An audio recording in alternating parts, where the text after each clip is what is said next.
ሰላም የዜና ማት ቱቶሪያል ቤተሰቦች ለዛሬ አሁን ባከባለፈው የቀጠለ ሰዓት 2016 ትግራይ ላይ ከተፈተኑት ውስጥ ከ50 ጀምሮ ያሉትን ጥያቄዎች እንሰራለን ማለት ነው። ከ50 እስከ 52ኛው ዳታ ኢንተርፕሪቴሽን ነው። በፓይ ቻርት የተሰጠ ዳታ አለን። ኢንስትራክሽን ፎር ኩዌስችን 50 to 52 use the following information. A study has conducted to improve the performance of students who sit for an exam and identified 4 major solutions to be practiced as presented in the pie chart. The researcher used the responses of grade 11 and 12 students from 20 different comprehensive high schools, 230 students from each school. Then, እዚህ ጋር ፓይ ቻርቱ አለን። x 21% ነው፣ y 28%፣ z 12% and w አልተሰጠም። ስለዚህ w x y z ድምራቸው 100% መምጣት አለበት ማለት ነው። ቀሪው የw ፐርሰንት ተሰጠዋለን። ኪ እንትሮች አሉ። so the variable and the percentage value indicate the solution suggested and the percentage of respondents. ስለዚህ solution x makes the course materials practical so that the students acquire unforgettable knowledge. Solution Y gives psychological treatment before the exam to reduce exam-related anxiety. Solution Z reduce the number of questions to decrease burden and make them relax. And finally, solution W encourage students to score higher for their bright future. Which one of the following? አምሳኛው ስለዚህ which one of the following statement is not true? ስለዚህ ይሄን ከመስራታችን በፊት እዚህ ጋር ያሉትን number of x, number of y, number of z እና number of w ስንት እንደሆኑ እንያቸው ማለት ነው። ስለዚህ x percentage of x percentage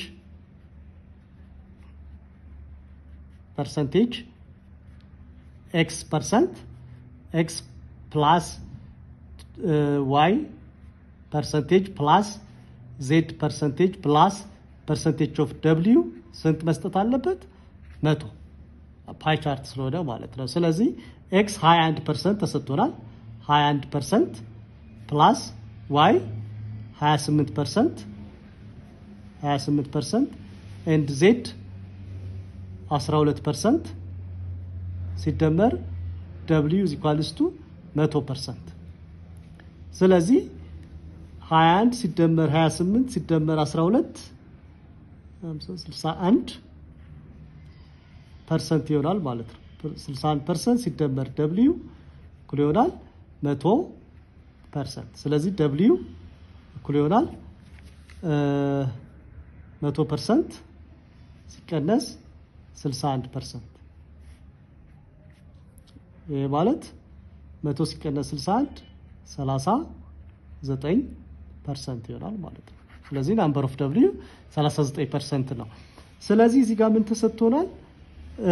ከ20 ዲፈረንት ኮምፕሬሲቭ ሃይ ስኩል ከ20 ትምህርት ቤቶች ነው የተመረጠው። ከእያንዳንዱ ትምህርት ቤት 230 ስቱደንት አለ። ስለዚህ ዩኒቨርሳል ሴት number of u ጠቅላላ ማለት ነው። ጠቅላላ ተማሪዎቹ 20 ትምህርት ቤት ሲባዛ ከእያንዳንዱ ደግሞ 230 ተማሪ ነው። 20 ትምህርት ቤቶች አሉ። ከእያንዳንዱ 230 ተማሪ ነው የተመረጠው። ስለዚህ 20 ሲባዛ በ230 2 ሲባዛ በ23 46 ከዛ ሲባዛ በ100 4600 ይሆናል ማለት ነው። ስለዚህ ጠቅላላ ያለን 4600 ነው ጠቅላላ የተማሪዎች ብዛት። ከዚህ ውስጥ number of x ስንት ነው? number of x 21% of 21% ተብለናል። 21% of የቶታሉ 4600። ይሄ ማለት 21 ሲካፈል ለ100 ሲባዛ በ4600 ማለት ነው። ስለዚህ 100 በ100 ሲጣፋ ይሄ ይሆናል። ስለዚህ number of x 21 ሲባዛ በ46 ስለዚህ 21 ሲባዛ በ46 ስንት ይሰጠናል? 966 1 ሲባዛ በ6 6 1 ሲባዛ በ4 4 ሲደመር 2 9 66 ይሰጠናል ማለት ነው number of x number of y በተመሳሳይ number of y ስንት ፐርሰንት ነው የy 28%። ስለዚህ 28 ሲባዛ በ46 ማለት ነው 28 ሲባዛ በ46 28 ሲባዛ በ46 1288 ይሆናል ማለት ነው። number of z which is ስንት ፐርሰንት 12% ነው 12 ሲባዛ በ46 እሱም ስንት ይሰጠናል 552 finally number of w which is equals to 39 ሲባዛ በ46 ምክንያቱም 39% አግኝተናል number of w ስለዚህ 39 ሲባዛ በ46 1794 ይሰጠናል ማለት ነው። ስለዚህ እነዚህን ኢንፎርሜሽኖች ይዘን ወደ ጥያቄው መሄድ እንችላለን ማለት ነው። ስለዚህ 50ኛው ጥያቄ which one of the following statement is not true 1840 students preferred solution z or y ስለዚህ ጥያቄ question number 50 which one of the following statement is not true so a 1840 students preferred solution z or y ስለዚህ ይሄን ለማግኘት number of z ሲደመር number of y ስንት ነው የሚለውን እናያለን ማለት ነው። ስለዚህ ቅድም number of z እና number of y ዲተርማይን አድርገናል። number of z 552 ነው ሲደመር number of y 1288 ስለዚህ 552 ሲደመር 1288 1840 ይሰጠናል ማለት ነው። ስለዚህ ይሄ ትክክል ነው ማለት ነው። ፕሪፈርድ አድርገዋል ኖት ስለሆነ የሚለን መልስ አይደለም ማለት ነው። ሶ ቢ 2750 students preferred solution x or w ይሄንንም በተመሳሳይ number of x plus number of w ስንት ይሆናል ነው number of x plus number of w number of x 966 ሲደመር number of w 1794 ስለዚህ የዚህ መልስ 2760 ይሆናል ማለት ነው። ሁለቱ ስንደምራቸው 2760 ይሆናል። እዚህ ጋር ግን የሚለን 2750 ነው የሚለን። ስለዚህ ይሄ ደግሞ not equals to 2750 ከ750 ጋር እኩል አይሆንም። ስለዚህ መልሳችን ቢ ይሆናል ማለት ነው ኖት ስለሚለን። ሲ በተመሳሳይ 1528 students preferred solution x or z ነው የሚለን። ስለዚህ number of x plus number of z ስንት ይሆናል? number of x 966 ሲደመር number of z 552 ሶ ሁለቱን ስንደምራቸው 1518 ይሆናል ማለት ነው። ስለዚህ ይሄ ደግሞ ይሄም ከ1528 ጋር እኩል አይደለም። ስለዚህ ይሄም ሲም መልስ ይሆናል ማለት ነው። ምክንያቱም ኖት ትሩ ነው የሚለን ሁለቱም ትሩ አይደለም። ቢም ሲም መልስ ይሆናል ማለት ነው። and ዲንም ቼክ እናድርገው እስኪ ዲ 2254 students preferred solution x or y number of x plus number of y what's number of x plus number of y number of x 966 ሲደመር number of y 1288 so which is equals to 2254 ይሄ ትሩ ነው። ስለዚህ ኖት ትሩ ስለሚሆን ለዚህኛው ለ50ኛው ጥያቄ ሁለት መልስ አለና ማለት ነው። ቢ ወይም ሲ ቢና ሲ መልስ ናቸው። 51ኛው ጥያቄ question number 51 what percent of respondents preferred solution y ስለዚህ ቅድም ፈልገነዋል ካስታውሳችሁ ቅድም w ስንት ፐርሰንት እንደሆነ አይተነዋል 39%። ስለዚህ ቢ ይሆናል ማለት ነው። የ51ኛው ጥያቄ መልስ ቢ ይሆናል። ምክንያቱም 39% ነው ፕሪፈርድ ያደረጉት ሶሉሽን W። 52ኛው which one of the following is true about the number of respondents who preferred solution X? ስለዚህ ሶሉሽን ኤክስን የመረጡት ናምበር ኦፍ ሪስፖንዳንቶቻችሁ ስንት ናቸው? እሱንም ቅድም ሰርተናል 966 ናምበር ኦፍ ኤክስ 966። ስለዚህ 52ኛው መልሳችን ኤ ይሆናል ማለት ነው። 53ኛው ጥያቄ two marathon runners R1 and R2 ran the first 10 km by the same speed of 8 km per hour and the next 20 km by 12 km per hour and 15 km per hour respectively.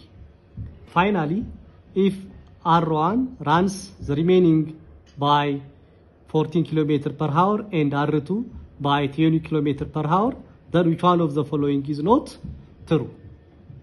A. Runner R1 completes the race by 210 minutes. Runner R1 was late than R2 by at least 30 minutes to finish the race. Runner R2 complete the race before R1.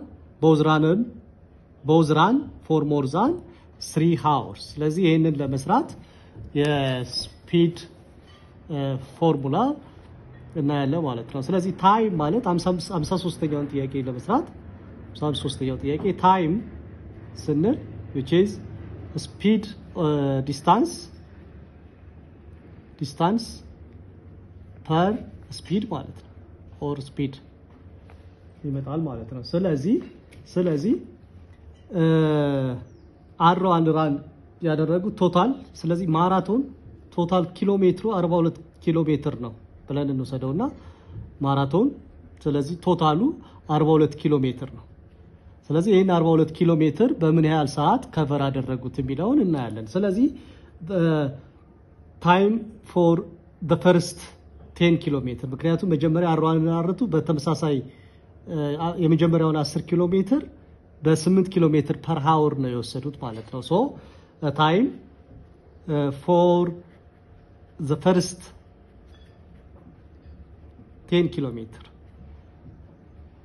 ሜትር ስለዚህ ይሄ ምን ይሆናል? ታይም ስንል ዲስታንስ ፐር ስፒድ ነው ያለው። ስለዚህ ዲስታንሳቸው 10 ኪሎ ሜትር ነው ከቨር ያደረጉት 10 ኦቨር 8 ኪሎ ሜትር ፐር ሃወር 8 ይሄ ማለት ደግሞ 10 በ2 5 በ2 4 5 አራተኛ ሃወር ይሄ ለሁለቱም ራነር ቦዝ ራነር R1 ኤንድ R2 ማለት ነው። ሁለቱም ሯጮች በ5 አራተኛ ሰዓት ወይም 1.25 ሃወር ነው ማለት ነው የፈጀባቸው የመጀመሪያውን 10 ኪሎ ሜትር ለመረጥ። ታይም ፎር the second for the next 20 ኪሎ ሜትር ስለዚህ ፎር R1 ራነር 1 ታይሙ በ12 ምክንያቱም 12 ኪሎ ሜትር ፐር አወር እና 15 ኪሎ ሜትር ፐር አወር ሪስፔክቲቭሊ ነው የሚለው ሪስፔክቲቭሊ በተከታታይ ስለዚህ R1 እና R2 ማለት ነው። ሶ R1 የፈጀበት 12 ሲካፈል ለ አይ ሚን 20 ሲካፈል ለ12 ማለት ነው። ይሄ ማለት በ4 5 3 5/3 ሃወር ፈጅቶበታል ማለት ነው። በተመሳሳይ ራነር 2 ሁለተኛው ሯጭ በ20 ኪሎ ሜትር በ15 ኪሎ ሜትር ፐር ሃወር ነው የሮጠው። ስለዚህ 15 ይሄ ማለት 20 በ5 4 በ5 3 4/3 ሃወር ፈጅቶበታል ማለት ነው። ስለዚህ በጠቅላላ ስንት ኪሎ ሜትር ሄደዋል? 30 ኪሎ ሜትር። ቀሪው ደግሞ ራነር R1 if R1 runs the remaining by 40 km per hour and R2 by 20 km per hour ነው የሚለን ማለት ነው። so the last time for the last 12 ኪሎ ሜትር ምክንያቱም መጀመሪያ 10 ኪሎ ሜትር ሩጠዋል። ከዛ 20 ኪሎ ሜትር 10 ሲደመር 20 30 ነው። መጀመሪያ 42 ነጥብ ምናምን ነው 42 ኪሎ ሜትር ለሚለው 12 ኪሎ ሜትር ይቀራል ማለት ነው። ስለዚህ R1 አሁንም የሮጠው በ14 ኪሎ ሜትር ፐር ሃወር ነው 12ቱ። ስለዚህ 12 ሲካፈል ለ14 በ2 6 በ2 7 6/7ኛ ሃወር ሩጧል። ራነርቱ አሁንም በተመሳሳይ በ20 ኪሎ ሜትር ነው የሮጠው ፐር ሃወር 12 ሲካፈል ለ20። ስለዚህ አሁንም በ4 3 በ4 5 ሃወር ማለት ነው። ስለዚህ ይሄ በእያንዳንዳቸው በሶስቱ ፌዝ የሮጡትን ታይም መውሰድ እንችላለን። ስለዚህ ታይም ፎር ራነር 1 R1 ምን ይሆናል? መጀመሪያ 5/4ኛ ሲደመር ጠቅላላ 42 ኪሎ ሜትሩን የፈጀበት ማለት ነው። ከዛ 5/3ኛ ሲደመር አሁንም 6/7ኛ። ስለዚህ እነዚህን ስንደምራቸው የሚመጣልን ጠቅላላ ሰዓት 317 ሲካፈል ለ84 ማለት ነው። ይሄ ማለት 3.77 አካባቢ ማለት ነው። ፎር R2 በተመሳሳይ አሁንም 5/4ኛ የመጀመሪያውን 10 ኪሎ ሜትር 5/4ኛ ሰዓት ነው የሮጠው። የሁለተኛውን ኪሎ ሜትር 5/4 ነው። ሶስተኛውን ፌዝ ደግሞ በ3/5 ሰዓት ነው የሮጠው ማለት ነው። ስለዚህ ይሄንንም ስንደምረው 191 ሲካፈል ለ60 ይሆናል። ይሄ ማለት 3.18። ስለዚህ ሁለቱም ሯጮች የፈጀባቸው ሰዓት ከ3 ሰዓት በላይ ነው። ስለዚህ ወደ ምርጫው ስንሄድ ራነር 1 ኮምፕሊትስ ዘ ሬስ ባይ 210 ሚኒትስ። ስለዚህ 210 ደቂቃ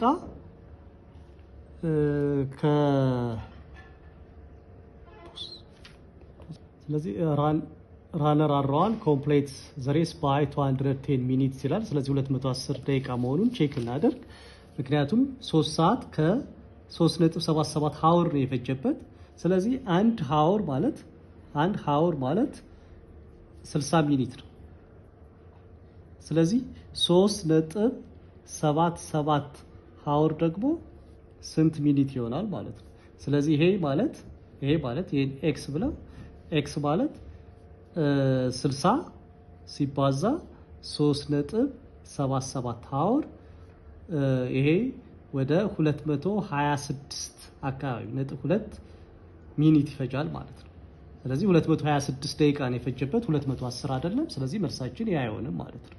ሌሎቹን ቼክ ስናደርግ ራነር 1 was late than R2 by at least 30 minutes ይላል። በተመሳሳይ ሁለተኛው ፎር ራነር 2 በደቂቃ ስንወስደው 60 ሲባዛ በ3.18 ይሄ ደግሞ ወደ 190.8 አካባቢ ይሆናል። 190 ሚኒት ነው የፈጀበት ማለት ነው። ስለዚህ 226 እና በ190 መካከል ወደ 35 ደቂቃ ልዩነት አለ። ስለዚህ R1 was late than R2 by at least 30 minutes ነው የሚለው። ስለዚህ በ30 ደቂቃ በትንሹ 30 ደቂቃ ይዘገያል ከአርቱ ማለት ነው ሬሱን ለመጨረስ። ስለዚህ ትሩ ነው ማለት ነው።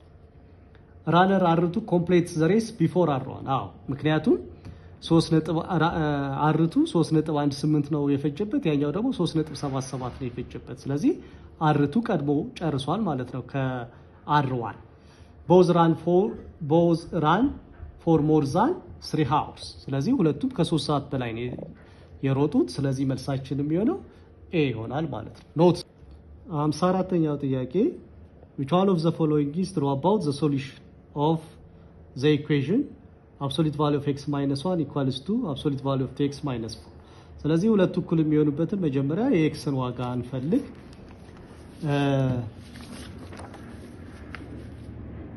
equation number 54። ስለዚህ አንድ ኮንሰፕት absolute value of x ማለት ይሄኛው እንትን ይኖረናል x ይሆናል መቼ if x is greater than or equals to 0። ሌላኛው ደግሞ -x ይሆናል መቼ if x is less than 0 ሲሆን ማለት ነው። ስለዚህ absolute value of x minus 1 እኩል ይሆናል absolute value of 2x minus 4 ነው የተሰጠን። ስለዚህ አንደኛው ኬዝ 1 አንደኛው ኬዝ absolute value of x minus 1 ከ ይቅርታ x minus 1 ከ2x minus 4 ጋር እኩል ሊሆን ይችላል። የመጀመሪያው ኬዛችን ይሄ ነው የሚሆነው። absolute value x minus 1 እኩል ይሆናል 2x minus 4። ስለዚህ ሪአሬንጅ እናድርገው፣ ተመሳሳይ ተርሞችን እንደምራቸው። ስለዚህ ኤክስን ወደዛ እንውሰዳት፣ አራት ደግሞ ወደዚህ እናሻግረው፣ አራትን ወደዚህ እናሻግረው። ኔጌቲቭ ነበር ፖዚቲቭ ይሆናል። አራት እዚህ ጋር ኔጌቲቭ አንድ አለች እኩል ይሆናል። እዚህ ጋር 2x አለን። ከዛ ኤክስን ወደዚህ ነው ያሻገርኩት፣ ኤክስ ይሆናል። ስለዚህ 4 ሲቀነስ 1 3 እኩል ይሆናል 2x ሲቀነስ ኤክስ ማለት ነው። ስለዚህ አንደኛው ኤክስ 3 ሲሆን ሁለቱ እኩል ይሆናሉ ማለት ነው። ኤክስ 3 ሲሆን ሁለቱ እኩል ይሆናሉ። ሌላኛው ኬዝ 2 አሁንም absolute value of x minus 1 ከዚህኛው ኔጌቲቭ፣ ምክንያቱም absolute value of x ስንል x ሊሆን ይችላል ማይነስ x ሊሆን ይችላል። ስለዚህ absolute value of x minus 1 ደግሞ ከኔጌቲቭ ኦፍ 2x minus 4 ጋር እኩል ሊሆን ይችላል። ስለዚህ x minus 1 እኩል ይሆናል፣ እቺ ኔጌቲቭ ሁለቱንም ታባዛለች፣ ኔጌቲቭ 2x ፕላስ ኔጌቲቭ ታይምስ ኔጌቲቭ ፖዚቲቭ ስለሆነ ፕላስ 4 ይሆናል ማለት ነው። ስለዚህ አሁንም ኔጌቲቭ 2xን ወደዚህ እናሻግረው፣ x ሲደመር 2x ይሆናል። ወደዚህ ሲመጣ ፖዚቲቭ ስለሚሆን ማለት ነው። ኔጌቲቭ አንድን ወደዛ እንውሰደው፣ 4 ሲደመር 1። ስለዚህ x ሲደመር 2x 3x፣ 4 ሲደመር 1 5። ስለዚህ 3x እኩል ይሆናል 5። ይሄንንም ለ3 ይሄንንም ለ3። ስለዚህ ይሄ በዚህ ተጣፋ x 5/3 ይሆናል ማለት ነው። x 5/3። ስለዚህ ሁለት ቫልዩ አለን x 3 እና x 5/3 ሲሆኑ ሁለቱ አብሶሉት ቫልዩዎች እኩል ይሆናሉ ማለት ነው። ስለዚህ አሁን ወደ ምርጫው መሄድ እንችላለን። there are two distinct solutions which are rational numbers። አዎ ራሽናል ናቸው። x 3 ነው፣ ራሽናል ነው። 3 ማለት 3 አንደኛ ማለት ነው። x ሌላኛው 5/3 ነው። ስለዚህ ሁለት ሶሉሽን አለን። ስለዚህ መልሳችን a ይሆናል ማለት ነው። ምክንያቱም ትሩ ነው የሚለን which one is true። b ላይ ስንመጣ two distinct solutions exist but both are integer numbers አይደሉም። ሁለት ነው ኤግዚስት ያደረገ ትክክል ነው። ነገር ግን ሁለቱም ኢንቲጀር አይደሉም። ይሄ ኢንቲጀር ነው፣ ይሄኛው ግን ኢንቲጀር አይደለም። ስለዚህ ይሄ መልስ አይሆንም ማለት ነው። there is exactly one rational solutions፣ አንድ አይደለም ሁለት ሶሉሽን ነው ያለን። ይሄ መልስ አይሆንም። it has two distinct solutions that are opposite sides። ሳይናቸውም ኦፖዚት አይደለም፣ ምክንያቱም ሁለቱም ፖዚቲቭ ናቸው። ኤክስም 3 ፖዚቲቭ ነው፣ ይሄኛው 5/3 ፖዚቲቭ ነው ማለት ነው። ስለዚህ መልሳችን ኤ ይሆናል። 55ኛው ጥያቄ consider the number sequence whose relation given below which uses only addition and multiplication. which one of the following is the correct value of x? ይሄ ነው ሪሌሽናቸው። ስለዚህ ይሄንን ጥያቄ ካስታውሳችሁ ባለፈው በአንድ ቪዲዮ በአጭር ቪዲዮ ሰርቼ ነበር። እሷን አጠር አድርጌ ሪሌሽናቸውን አሁንም እነግራችኋለሁ። ስለዚህ ባለፈው እንዳገኘ ነው የነዚህ ሪሌሽን 12 140 እና 11 በሮው ሳይድ ነበር ያገኘ ነው። ስለዚህ 12 ሲባዛ በ11 ሲደመር 8 140 ይሰጠናል። 140። ስለዚህ መካከል ላይ ያለውን የምናገኘው 12ን በ11 አባዝተን 8 ስንደምርበት። ሁለተኛ ላይም እንደዛው 6 ሲባዛ በ31 ሲደመር 8 194 ይሰጠናል ማለት ነው። ስለዚህ ይሄ ሁለቱ ፓተርን ነው ከሆነ ሶስተኛው ፓተርን ላይ 23 ሲባዛ በ7 ሲደመር 8 ኤክስ ይሰጠናል ማለት ነው። ስለዚህ ይሄንን ስንሰራ ለኤክስ ስንሰራ 23 ሲባዛ በ7 ሲደመር 8 ኤክስ ማለት 169 ይመጣል ማለት ነው። ስለዚህ መልሳችን ሲ ይሆናል። 56ኛው ጥያቄ for the sequence 3 3 7 15 11 35 15 which one of the following can be the formula for finding the nth terms ታዩ ፍቅር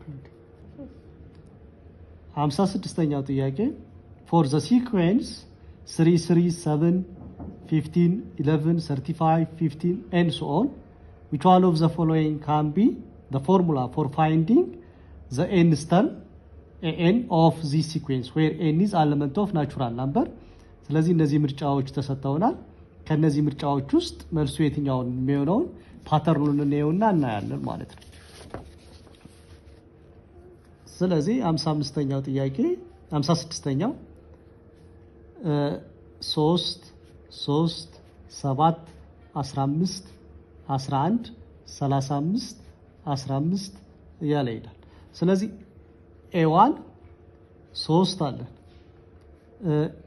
a2 አሁንም 3 አለን a3 7 አለን a4 15 ተሰጥቶናል a5 11 a6 35 a7 15 ተሰጥቶናል ማለት ነው ስለዚህ እነዚህን ስናያቸው ፓተርናቸው 1 3 5 7 ሲሆን n odd ሲሆን ማለት ነው n odd ሲሆን 3 7 11 15 ስለዚህ እነዚህም odd ነው የሚሰጠን ማለት ነው ስለዚህ odd number ጋር ሪሌት እናደርገዋለን ይሄኛው ደግሞ a2 a4 a6 a8 ያለ ይቀጥላል ስለዚህ አሁንም n even ሲሆን 2 4 6 ሲሆን ነው እነዚህም እነዚህ አይነት መልሶች አሉ ሪሌት እናደርጋቸዋለን ስለዚህ the nth term ሊሆን የሚችለው n a1 3 ነው ስለዚህ odd number ስንል to n plus 1 ወይም minus 1 ብናደርገው odd ይሰጠናል ማለት ነው ስለዚህ አሁን n አንድ ሲሆን 2 ሲባዛ በ1 2 ሲደመር 1 3 a1ን ሰጥቶናል ማለት ነው n 2 ቢሆን 2 ሲባዛ በ2 n 3 ሲሆን odd አይደል ያየን ያለ ነው n 3 ሲሆን 2 ሲባዛ በ3 6 ሲደመር 1 7 ይሰጠናል ስለዚህ to n plus 1 ይሆናል if n is odd ማለት ነው odd ይሄኛው ደግሞ n even ሲሆን ነው n even ሲሆን ስለዚህ 3 ነው የሚሰጠን ስለዚህ even ማለት to n ይሆናል to n አለን ግን በዚህ አይነት ፎርም ስላልሆነ even አይደለ እነዚህ ቫልዩዎቹ even ስላልሆኑ ስኩዌር እናደርጋቸዋለን 2 ስኩዌር ሲሆን 4 ነው 4 ሲቀነስ 1 3 ይሰጠናል 4 ስኩዌር ሲሆን 16 ነው 16 ሲቀነስ 1 15 ይሰጠናል 6 ስኩዌር 36 ነው ስለዚህ 36 ሲቀነስ 1 35 ይሰጠናል ስለዚህ የዚህኛው በተመሳሳይ n ስኩዌር ማይነስ 1 ይሆናል መቼ if n is even ሲሆን ማለት ነው ስለዚህ ይሄንን መልስ ካገኘን መልሳችን ይሄ ይሆናል ማለት ነው n ስኩዌር + 2 ነው ይሄ አይሆንም ይሄም አይደለም 2n - 1 if n is even n + 1 ነው n is odd ስለዚህ c ላይ ይሄው n ስኩዌር - 1 if n is even ይሄው n ስኩዌር - 1 if n is even ብለናል 2n + 1 if n is odd 2n + 1 if n is odd therefore መልሳችን c ይሆናል 57ኛው ጥያቄ which one of the following is correct relationship between sequence and series a an infinite series converges if its sequence of partial 57ኛው ጥያቄ which one of the following is correct relationship between sequence and series a an infinite series converges if its sequence of partial sum converges it's true ምክንያቱም አንድ ሲሪስ ኮንቨርጅ ነው የምንለው ፓርሻል ሰሙ እስከ n ድረስ ደምረን ያ ኮንቨርጅ ካደረገ ሲሪስ ኮንቨርጅ ነው እንላለን ማለት ነው b the corresponding series of a sequence tells us how to find the nth terms of the sequence it depends c series is used to describe continuous relationship between occurrence of an activity in real world problems but sequence is not ይሄም አይሆንም d a sequence is the sum of terms of a series but series is a function whose domain is the set of natural number ይሄ የሲኩዌንስ እና የሲሪስን ዲፊኒሽን አቀያይሮታል ማለት ነው ስለዚህ መልሳችን ኤ ይሆናል 58ኛ ጥያቄ if a composite number is divisible by 3 and 7 then it is divisible by a 63 b 10 c 4 and d 10 ስለዚህ composite number ማለት number which has more than two factors ማለት ነው ከሁለት በላይ ፋክተር ያሉት ስለዚህ በ3 ሲባዛ በ7 21 ይሰጠናል 21 ደግሞ ለ3ም ለ7ም ይካፈላል ማለት ነው ለ21 ይካፈላል ስለዚህ መልሳችን የሚሆነው ኮምፖዛይት ነምበር 21 ይሆናል ማለት ነው 59ኛው suppose a sportsman bounce a ball in football field and wants to determine the sum of the height it goes up and down for all the possible cases which one of the following is true a the ball has no horizontal distance whenever it rebounds horizontal distance ይኖረዋል የነጠረ በሄደ ቁጥር የሆነ ዲስታንስ ይኖረዋል ስለዚህ ይሄ መልስ አይሆንም such an experiment is not realistic in the real world ይሄው ሪያሊስቲክ ነው ምክንያቱም ኳስ ያነጠረ ነው ስለዚህ height-አቸውን ሜዠር ማድረግ ይችላል ማለት ነው ሶስተኛው c the sum of all the height lengths would converge አዎ ድምራቸው converge ያደርጋል ማለት ነው the ball continues bouncing without limit ስለዚህ without limit bounce ላይ ያደርጋ አይችልም የሆነ ታይም ላይ ይቆማል ማለት ነው ስለዚህ መልሳችን c ነው የሚሆነው 60ኛው ጥያቄ which one of the following is true for any non-zero real numbers a b c and d if a plus b is equals to c plus d then a minus d is equals to b minus c ስለዚህ ይሄንን ለማየት የተወሰኑ ቁጥሮችን መውሰድ እንችላለን ማለት ነው 60ኛው a plus b ነው ያለን a plus b c plus d ተሰጥቶናል ስለዚህ a 4 ብንወስድ a 4 አረግ ነው b 5 c 7 and d 3 እናድርግ I mean 2 d 2 ምክንያቱም 4 ሲደመር 5 9 ነው 7 ሲደመር 2ም 9 ስለሆነ ሁለቱ እኩል ስለሆኑ ማለት ነው ስለዚህ ምንድነው የሚለን a minus d ከb minus c ጋር እኩል ነው የሚለን a 4 ወስጃለሁ d 2 ወስጃለሁ እኩል ይሆናል b 5 ወስጃለሁ c 7 ስለዚህ 4 ሲቀነስ 2 2 ነው እኩል ይሆናል 5 ሲቀነስ 7 ኔጌቲቭ 2 ነው ስለዚህ 2 እና ኔጌቲቭ 2 እኩል አይደሉ so not equal ነው የሚሆነው ስለዚህ ይሄ ትሩ አይደለም ማለት ነው if a greater than b then a minus b greater than b minus b a አሁንም 4 ልውሰድ b 3 ልውሰድ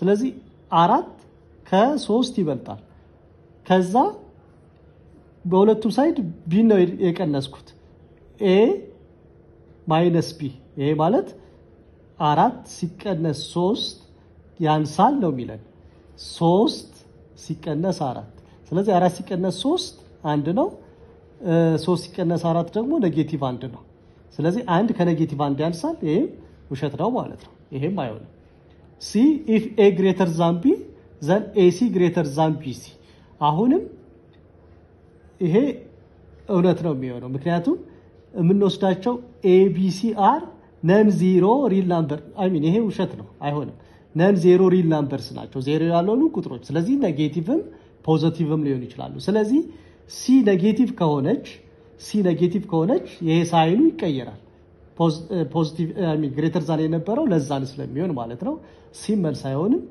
d if a less than b then 1 over a plus a less greater than 1 over p plus a less than b ከሆነ ለምሳሌ let a 4 b 5 ልውሰድ ስለዚህ 4 ከ5 ያንሳል ትሩ ነው ነገር ግን 1/4 ከ1/5 ይበልጣል 1/4 ከ1/5 ይበልጣል ስለዚህ 1 over a ፕላስ ኤ ግሬተር ዛን 1/p ፕላስ ኤ ነው የሚለን። ስለዚህ 1/4 ከ1 5 አለ። ስለዚህ 1/4 ሲደመር 4 ይበልጣል 1 5 ሲደመር 4 ማለት ነው። ሁለቱም ሳይድ ላይ 4 ነው የደመረው። ስለዚህ እኩል ቁጥር ስለሆነ የደመረው የነበረው ነገር እንደነበረ ነው የሚቀጥለው ማለት ነው። ይበልጣል ካል ሁለቱም ሳይድ ተመሳሳይ ስለሆነ የደመረው ይበልጣል። ስለዚህ መልሳችን ዲ ይሆናል ማለት ነው።